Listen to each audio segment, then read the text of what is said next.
हुक्मरानों से उम्मीद यही आशा है जवानी से, हुक्मरानों से उम्मीद यही आशा है जवानी से, इल्तिजा गांधीवाद की हर एक हिंदुस्तानी से।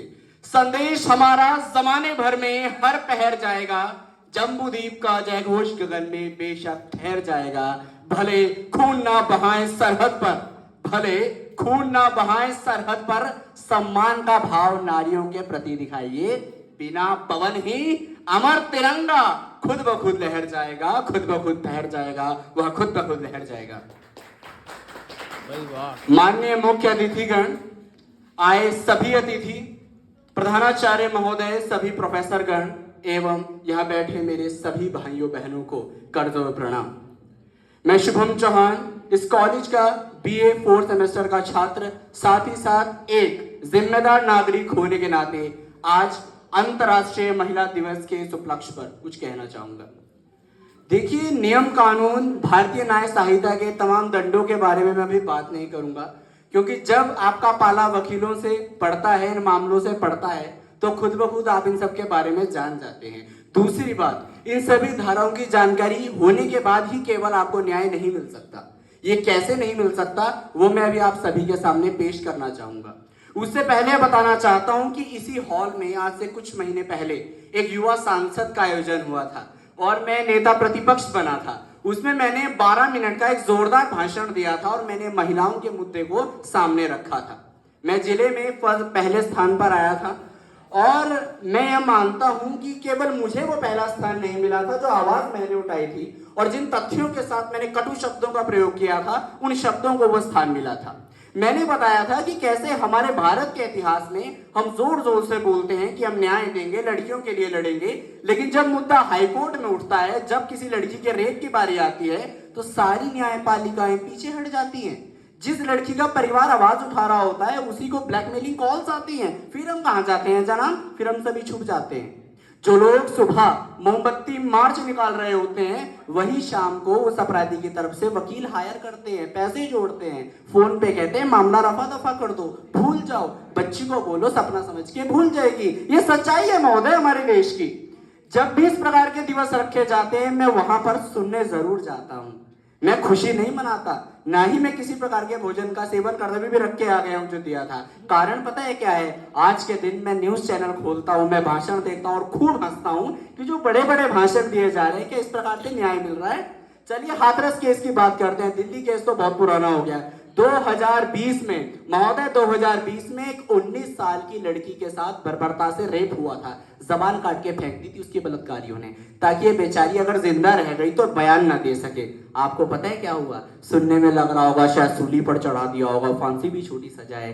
4 में से 3 बलात्कारियों को 2023 में न्यायालय ने छोड़ दिया।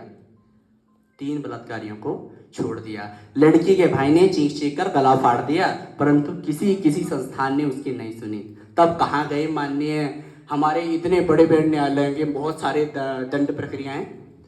मैं ऊंची आवाज से इस बात को बोल रहा हूं, मुझे पता है हो सकता है बात किसी न्यायाधीश तक पहुंच जाए। मैं कटघरे में खड़े होकर यही बात दोहरा सकता हूं, क्योंकि उस दिन भी मैंने कागजों के साथ, तथ्यों के साथ बात की थी। एक व्यक्ति को महोदय, केवल एक व्यक्ति को जेल हुई थी और 50,000 रुपए का जुर्माना, फांसी उसे भी नहीं हुई।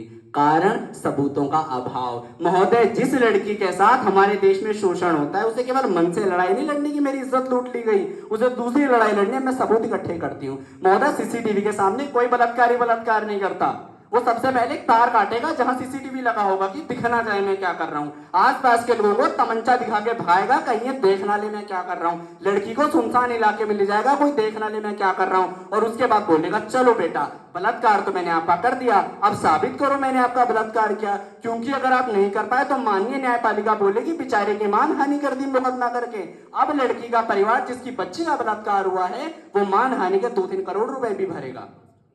मैं ये नहीं कह रहा हूं कि पुरुषों पे यदि गलत आरोप लगता है तो पुरुष का स्टैंड नहीं लिया जाना चाहिए। मैं इस बात पर अपनी चिंता व्यक्त कर रहा हूं कि आज के तारीख में मैं छात्र नेता नहीं हूं, केवल एक छात्र हूं, और मेरे पिता ने मुझे क्रांति के प्रति लड़ने के लिए, क्रांति के साथ लड़ने के लिए हमेशा प्रेरणा दी। हालांकि वो दुनिया में नहीं रहे, परंतु मैं पदचिन्हों पर चलता हूं।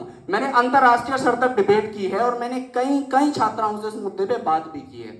मैंने ये पाया कि एक छात्रा को इस बात का डर नहीं होता कि मेरा नाम खराब हो जाएगा। उसको पता है कि अगर लड़ाई लड़नी है तो नाम देना पड़ेगा। दिक्कत ये है कि नाम उठाने के बाद जिस बेशरम पुरुष ने काम किया होता है वो कहता है कि अभी अगर साबित ना कर पाई तो इसको देख लेना। तमाम तरह की शक्तियां वो अपने जीवन की लगा देता है, और यदि गलती से लड़की साबित नहीं कर पाती कि मेरे साथ शोषण हुआ है, फिर उस लड़की का शोषण शुरू हो जाता है महोदय। जितने पुरुष लड़की की सुरक्षा में आगे आते हैं, फिर उस हर पुरुष का शोषण होता है, और फिर इस प्रकार से चक्री चलती रहती है। भाषण रोज होते रहते हैं कि लड़कियों आवाज उठाओ। अरे महोदय, आवाज उठाने के बाद जब उसका शोषण हो रहा है, उसकी भी तो कोई जाकर हालचाल ले लो। जब एक लड़की, हमारे देशा ने कई लड़कियों से पूछा, यहाँ तक कि मेरी कॉलेज की कुछ लड़कियों से बात होती है, वो ये बताती हैं कि आवाज उठाने के बाद दिक्कत ये नहीं हम आवाज उठाएंगी, आवाज उठाने के बाद कई कमेटियां बैठेंगी, और यदि गलती से हम साबित ना कर पाए कि हमारे साथ क्या हुआ, फिर हमारा शोषण शुरू हो जाएगा। क्योंकि हमारी लॉ फायर बैक करती है। यदि वो लड़की का समर्थन कर रही है कि उसका शोषण हुआ है, तो फायर बैक भी करेगी। अगर तू साबित ना कर पाए, फिर तू देख लेना, फिर तेरे माता पिता को ताने दिए जाएंगे, अरे चरित्रहीन होगी तभी तो घूम रही है। मैं इस चीज को आपको साबित करने के लिए केवल यह कहना चाहता हूं, जितने पुरुष यहाँ बैठे हैं, बस अपनी बहन मान लो उस लड़की को जो ऐसे रो रही है, आपके अंदर से आग निकलेगी महोदय। यदि आप में से कोई कल को वकालत करता है, आपके सामने ऐसा मुकदमा आता है, तो एक बार हाई कोर्ट में जाने से पहले खुद को उसके भाई की तरफ रख के देखिएगा। आप कह रहे होंगे ऐसे पुरुष हो ही नहीं सकते जो ऐसे अपराधियों का साथ दे।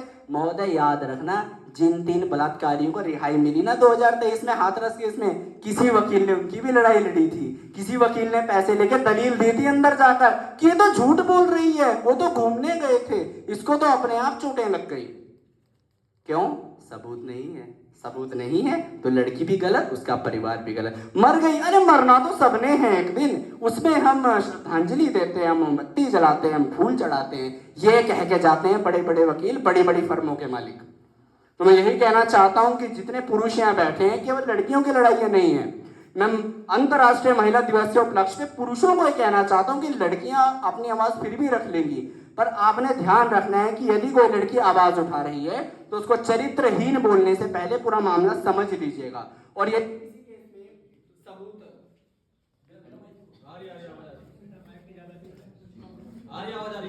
चलिए, माइक थोड़ा घबरा गया, पर कोई बात नहीं, आवाज नहीं दबा पाएगा। तो मैं यही कहना चाह रहा हूं कि जितने पुरुष यहाँ बैठे हैं, आप इस बात का महसूस, इस बात का जिम्मेदारी लें कि यदि कोई स्त्री आवाज उठाती है तो पहला, हमने उसके प्रति गलत शब्दों का प्रयोग नहीं करना है। दूसरा, कोशिश करनी है कि सच सामने आए। और तीसरा, यदि किसी कारणवश ऐसे पुरुष जिसने लड़की का शोषण किया, उस पर कार्रवाई नहीं हो पाती है, तो आपने ध्यान रखना है कि अब इस लड़की का वो पुरुष दोबारा हंस के शोषण ना करे। क्योंकि हाल ही में यदि उस पुरुष के खिलाफ कोई मुकदमा लगा है और साबित नहीं हो पाया, तो उसका जो आत्मविश्वास है तो दुगना हो जाता है, वो 10 सिर वाला रावण बन जाता है महोदय। फिर वो 10-10 बार के कार्य देगा लड़की को देखकर, जा मिल गया नहीं, कर लिया मेरा नाम खराब, अब तुम देखो मैं क्या करता हूँ। कुछ पुरुषों की प्रवृत्ति है, और मुझे बोलने में कोई शर्म नहीं है कि कई पुरुषों की वजह से लड़कियों के लिए समाज, कहीं कुछ नहीं, कहीं बोलूंगा, क्योंकि पाप एक पुरुष करता है लेकिन 10 पुरुष उसका साथ देने भी आ जाते हैं। यहाँ पुलिस विभाग के उच्च अधिकारी बैठे हैं, इनको भी पता होगा कि जब एक औरत के साथ गलत होता है, जो गलत व्यक्ति होता है वो भी काफी सारे व्यक्तियों को इकट्ठा कर देता है। वहां लड़की बोले कि देखो मेरा भाई बयान दे रहा है, गलत पुरुष ने कहा देखो मेरे 2 भाई बयान दे रहे हैं, वो बोले कि मैं एक वकील लाई हूँ, वो कहेगा मैं 10 वकील लाया हूँ, लड़ लीजिए न्याय की लड़ाई। तो मैं यही कहना चाहता हूँ कि जितने पुरुषों तक मेरा यह संकेत, यह मेरा संदेश पहुंचेगा कि केवल अकेली महिला कोई लड़ाई नहीं लड़नी है। जितने पुरुष रास्ते में आते हैं उन सभी ने उसका साथ देना है। और मैं तो मानता हूँ कि वकीलों में बहुत शक्ति होती है, आप केस ही ना लें ऐसे व्यक्ति का जिसने इतना बड़ा कांड किया हुआ है, कि चाहिए महोदय अपने आप लड़ लीजिए, हम आपका साथ ही नहीं देंगे, अकेले लड़ाई लड़ लीजिए, और उसके बाद आपको दंड मिले तो पूरे देश को ये दिखे कि पुरुष यदि गलत प्रकार से एक महिला के साथ व्यवहार करता है तो किस स्तर तक समाज उसको त्याग सकता है। आपको सोच के हैरानी होगी कि दिल्ली रेप केस में एक व्यक्ति को जब अंत में सजा होने वाली थी तो उसकी माता ने क्या कहा था, उसकी माता से पूछा था, हे माता आप क्या कहना चाहती हो, आपके बच्चे को आज फांसी होगी, हलवा पूरी खिलाना चाहती हो क्या? एक स्त्री यह बात कह रही है, पुत्र मोह में अंधी स्त्री कहती है कि आखिरी बार हलवा पूरी खिलाना चाहती हूँ, बेचारा फांसी पे टल जाएगा, और जो उसने किया वो ठीक किया जाए। इससे पता चलता है कि हमारे ही समाज में कैसे व्यक्ति, कई सारे लोग हैं, पुरुष भी महिलाएं भी अपराधियों का साथ देती है, और जब उस व्यक्ति की मौत हो जाती है फिर मोमबत्तियां लेके घूमते रहते हैं, उसका क्या लाभ? तो महिला, अंतर्राष्ट्रीय महिला दिवस पर यदि महिला सशक्तिकरण करना है तो सबसे पहले हमें प्रण लेना हो कि यदि किसी लड़की के साथ रेप या छेड़छाड़ किसी दुर्घटना होती है तो उसको वही रोका जाए इससे पहले एक से ज्यादा महिलाओं का शोषण हो, उस दरिंदे को वही रोक दो, क्योंकि ये पाया गया है कि जो रेपिस्ट होते हैं रिपीटिंग मेंटालिटी के होते हैं। अभी डॉक्टर नोबिता का जो केस था, उसमें जब संजय रॉय उस बलात्कारी से उसके बयान दिए गए, उसने क्या बताया कि मैंने तो कुछ गलत नहीं किया। पता चला उसने 3 शादियां पहले की हुई थी और तीनों केसेस में उसने अपनी पत्नियों के साथ उनको पीड़ित किया था। तो इससे पता चलता है कि इनकी मेंटालिटी सुधरती नहीं है। 2 रास्ते हैं, या तो उनको परमानेंटली आप बंद कर दीजिए या फांसी पर टंगा दीजिए। ऐसे व्यक्ति का मर जाना अच्छा, जो समाज में अगर गंदगी फैलाए। क्यों? यदि वो जी रहा है, आप सारे कानून के रक्षक उस समय जाने जाते हैं जब ऐसे व्यक्ति को पकड़ते हैं, अरे उसको भी तो बात रखने दो, उसको रिहाई तो करने दो, और बढ़िया करके जब रेप कर देता है फिर आप उसको बंद। अब इतने में क्या हुआ, उसने 1-2 जान और बर्बाद कर दी। पहले तो केवल उसकी जान जाती है तो उसको फांसी टंगा दी, लेकिन अब उसने 2-3 और पे हमला कर दिया। तो मैं यही चाहता हूं कि तमाम जितने पुरुष यहाँ बैठे हैं कि आप सभी इस बात का बेड़ा उठाएं। यदि किसी बहन के साथ गलत होता है, पब्लिकली भी अगर किसी लड़की को छेड़ा जाता है तो आप आगे आ जाइए, मत सोचिए क्या होगा, क्योंकि खुदा ऊपर से देख रहा है। जो पुरुष सच्चे पुरुषार्थ का साथ देता है, चरित्रवान पुरुष यदि किसी स्त्री का साथ लेने की कोशिश करता है, चाहे स्त्री कोई भी हो, भगवान उसका साथ देता है। मैंने आज तक कई बार ऐसे प्रयास किए, मुझे कहा गया था पिट जाएगा। मैं कुछ संस्थानों में बड़े पदों पर पहले भी रहा हूं, मैंने कोशिश की है, मैं पिटा नहीं, पर मैंने उनको पिटवा जरूर दिया, उनको मैंने दंडित जरूर करवा दिया। और मुझे ऐसा बोलते हुए गर्व हो रहा है कि कम से कम 3 से 4 पुरुष ऐसे हैं जिनको मैंने बदला है। भाई वाह, उठाई एक पहले की बात है, मैं बिल्कुल डिस्क्लोज नहीं कर सकता क्योंकि चीजें बड़ी हो जाएंगी। मुझे बोला था उसने सामने से कि मैं नेतागिरी में हूँ भाई, निकलते ही मार दूंगा तुझको जान से। मेरे पिता इतने चरित्रवान व्यक्ति कहते हैं बेटा लड़, तेरा बाप जमींदार बैठा देख लेंगे मुकदमे, जबकि मेरे पिता शिक्षक थे, एक मुकदमा उनमें नहीं। और वो कहते हैं कि जिस बेटी को वो जानते थे, अरे तू लड़, मैं यहाँ बैठा देख लेंगे। I went, I fought, I won. वो व्यक्ति कहीं का नहीं था उसके साथ। मैं कोई बहुत बड़ा गैंगस्टर नहीं हूँ, मेरे तो मित्र भी ऐसे थे जो शाम को मिलकर 10 रुपए छोड़ के कहां से लाता लड़के लड़ने के लिए। मुझे पता था केवल पढ़ने वाला छात्र मेरे पीछे सपोर्ट के नाम पे कुछ भी नहीं है, पर मैं लड़ा। क्यों? मेरे पिता ने कहा था भगवान तुम्हारा साथ देंगे, लड़ो। और मेरे मन में तो लड़की ने कहा था भैया अगर आप पिट गए तो मैं क्या पिट जाएंगे, पिट जाएंगे क्या करें, आपको छेड़ते रहने से अच्छा है मैं एक बार पिट जाऊं, पर मैं पिटा नहीं। अब अंत में जाने से पहले ये कहना चाहूंगा कि सभी पुरुषों इसी तरह से आपको भी एकजुट होना है। और मेरा तो चरित्र सब जानते हैं, केवल भाषण में नहीं, वैसे उतरने के बाद भी यही बातों पे विश्वास रखता हूँ। जाने से पहले यही कहना चाहूंगा कि इसी धरती की नारी को कहते दुर्गा का अवतार है, कभी वो लक्ष्मी बाई मरी और कभी रजिया सुल्तान है। नारी हर राम की दुनिया को संदेशा है, अरे वही है नायडू, वही कल्पना, वही मदर टेरेसा है। कभी रघुवंश का मान बचाती वो माता सीता रानी है, और राजपूती शान बचाती वो पद्मावती रानी है। कभी रघुवंश का मान बचाती वो माता सीता रानी है, राजपूती शान बचाती वह माता सीता रानी है। और सिंह सवारी करती नारी जासुरों के संहार में, अरे सिंह सवारी करती नारी जासुरों के संहार में। बेटियों को सुरक्षा नसीब नहीं है ऐसे हिंदुस्तान में, बेटियों को सुरक्षा नसीब नहीं है ऐसे हिंदुस्तान में, बेटियों को सुरक्षा नसीब नहीं ऐसे हिंदुस्तान में। जय हिंद, वंदे मातरम। भाई वाह।